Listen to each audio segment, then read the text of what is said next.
नमस्कार, माझं नाव सचिन साटेलकर. आपल्या समोर आहेत पड्याळ सर. तर आपण त्यांना विचारणार आहोत, त्यांनी जे अमृत ज्यूस आणि आपल्याकडे डायबोजी घेतलं होतं, तर त्याचा सरांना काय रिझल्ट आला आहे तो आपण त्यांच्या तोंडून ऐकूया.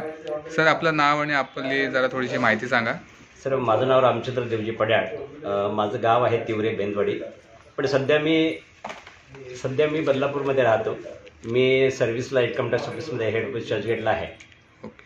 मला नितीन शिंदे सर यांच्या माध्यमातून हे अमृत ज्यूस आणि डायबेटीजबद्दल मला माहिती मिळाली. ओके, डायबोजी आणि अमृत ज्यूस आहे ना? होय. Okay okay sir. हां, त्याप्रमाणे मी एक महिनाभर ते म्हणजे काय त्रास होता सर आपल्याला? सर, मला डायबिटीसचा 9 वर्षापासून त्रास होता. ओके, तरी शुगर किती असायची तरी तुमची? 250-300च्या आसपास असायची जेवणानंतरची. जेवणानंतरची 250 ते 300च्या आसपास हो. होती. होय, ओके, होय. किती? 9 वर्ष होती 9 म्हणजे? वर्ष, जवळजवळ 9 वर्ष डायबिटीस होतं मला. अच्छा. आणि 2 टाइम सर गोळ्या घेत होतो मी. अच्छा.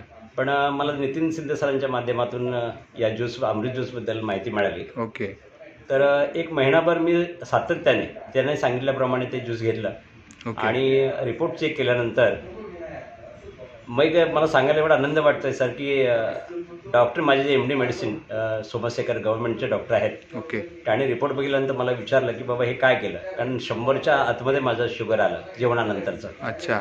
तर सरांना मी सांगितलं की सर हे मी एक ज्यूस आहे म्हटलं, एक हे अच्छा. घेतो मी. ओके. पण त्या सरांनी त्या माझ्या रिपोर्ट